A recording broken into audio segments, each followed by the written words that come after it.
Look, there is a very specific, almost insulting frustration that hits you when you drop $3 grand on a premium multi-effects processor, a Line 6 Helix, a Neural DSP Quad Cortex, a Fractal Axe FX. You plug in expecting this elite professional-grade response, and instead, you immediately feel this rigid, static resistance right under your fingers. It's a real psychological friction. You hit a chord, and instead of the living, breathing, interactive sag of a real vacuum tube circuit, you hit a brick wall. The dynamics just disconnect from your hands. We call this digital modeler stagnation. And today, we're going to methodically tear down exactly why this architectural failure happens on the component level. More importantly, we'll detail how to physically engineer a cure right at the input stage.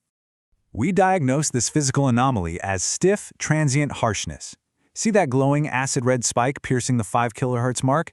That isn't a glitch. It is a fundamental architectural failure of modern digital rigs. It creates this unyielding, plastic stiffness in your signal that literally cannot be programmed away. And here's the clinical truth that software developers absolutely do not want to admit to you. No amount of post-processing EQ, no firmware update, no high-cut filter buried in some digital menu can ever truly erase a physical hardware deficit. When you try to roll off that harshness with a software cut, you just end up with a dull, lifeless tone that still feels entirely rigid to play. You're trying to treat a physical electrical failure with a line of code. It doesn't work. To properly diagnose this, we have to establish the baseline of real analog circuitry. A physical 1960s Marshall Plexi or a Fender Twin Reverb, it doesn't just passively receive your guitar's signal, it actively fights with it. The tube input stage is a living, breathing ecosystem. As you hit those strings harder, the physical grid of that vacuum tube actually pushes back against the voltage. It continuously reacts to your playing dynamics, compressing the signal in real time. High-end digital processors, on the other hand, present a sterile, unchanging mathematical barrier. Sure, they process the incoming zeros and ones perfectly, but they fundamentally fail to physically push back against the electrical current generated by your hands. The interaction is dead on arrival. Let's break down the systemic conflict, the line-in impedance trap. Let's dissect the exact electrical friction happening right at the input jack of your digital interface. There is a brutal mathematical disconnect happening the exact millisecond your signal leaves the instrument. On one side, you have the electric guitar pickup coil. This provides a dynamic, constantly shifting impedance load that fluctuates based on frequency and pick attack. On the other side, you have the audio interface jack of your modeler, sitting there with a fixed linear digital converter buffer. A real tube amplifier dynamically absorbs your pickup signal, breathing right alongside it. But those fixed linear converters, they act as an absolute brick wall. They treat the incoming AC voltage entirely linearly. This instant, unyielding conversion completely destroys your instrument's touch-sensitive envelope. The nuance of your pick attack is just flattened, injecting a harsh, unnatural plastic spike directly to the lethal 4 kHz to 7 kHz frequency spectrum. Notice the inductor, the resistor, and the capacitor forming a second-order low-pass filter here on the pickup equivalent circuit. This is a complex AC voltage source. As the frequency of your playing goes up, the impedance of the guitar pickup itself physically increases. This right here is the precise science of input loading. An analog tube input stage continuously reacts to this shifting impedance load as you physically dig into the strings. It's a symbiotic electrical relationship. The linear converters of a digital modeler simply do not possess this capability. They remain perfectly, frustratingly, static, pulling the exact same load whether you're lightly brushing a string or hammering a heavy power chord.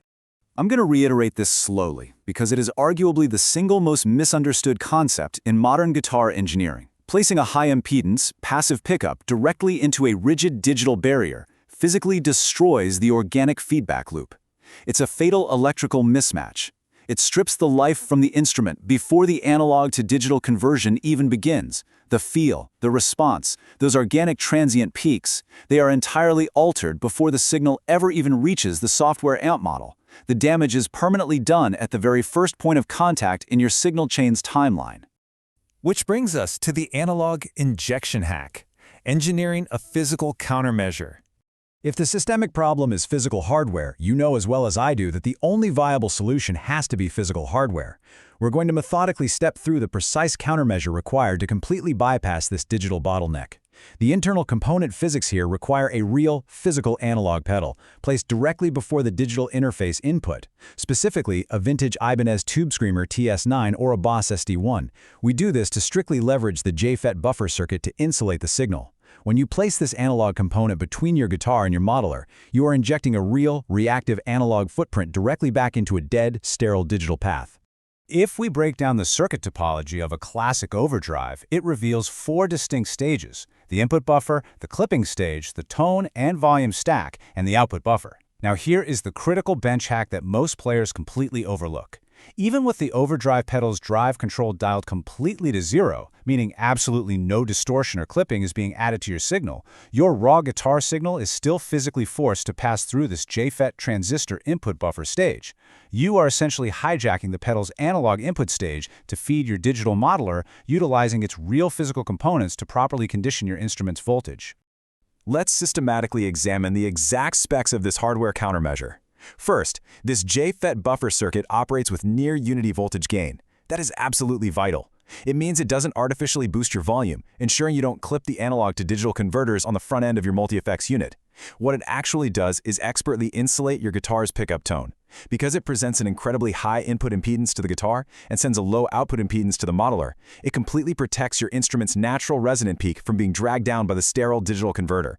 Understand this clearly. This is not a software trick. This is physical, active circuit optimization deployed directly on the workbench. Now, let's look at the mathematical resolution and analyze the resulting data shift. Having integrated this hardware countermeasure into the signal chain, the resulting oscilloscope data shift is, well, it's profound. We can visibly analyze the analog interaction. Over here on the left, you've got that sharp, pixelated, acid-red digital waveform. This is the direct result of plugging straight into the modeler: hard limits, immediate rigid response, sharp corners. Over on the right, you see the smooth, rounded analog amber sine wave, achieved strictly by placing that physical buffer in line. The JFET buffer circuit effectively drops the input impedance to the exact analog sweet spot. By doing so, it acts as a physical, nonlinear soft-knee analog compression stage right at the source. Let's get granular on what that soft knee analog compression is actually doing to the physics of your tone. It is performing highly musical transient peak rounding. Digital clipping and linear conversion have absolute hard limits that never ever sound good to the human ear. They inherently create a brittle, harsh, instantaneous attack. Our analog buffer dynamically rounds off those harsh digital transient peaks before they ever reach the ADA converters of your Helix or Quad Cortex. This physical rounding process is exactly what restores that organic tube-like sag. It delays the transient just enough to give you back the dynamic volume cleanup that responds naturally to the physical weight of your picking hand. The spectrum analyzer graph proves the absolute efficiency of this hardware hack. By conditioning the signal before conversion, we physically flatten the brittle spike in the lethal 4 kHz to 7 kHz spectrum, the exact zone entirely responsible for digital harshness. That piercing, fatiguing 5 kHz spike completely eliminated. And because this is an elegant, physical impedance match rather than a clumsy, destructive digital EQ cut, the fundamental frequencies are heavily protected. The critical 80 Hz to 200 Hz cabinet resonance fundamentals remain incredibly thick, punchy, and fully intact.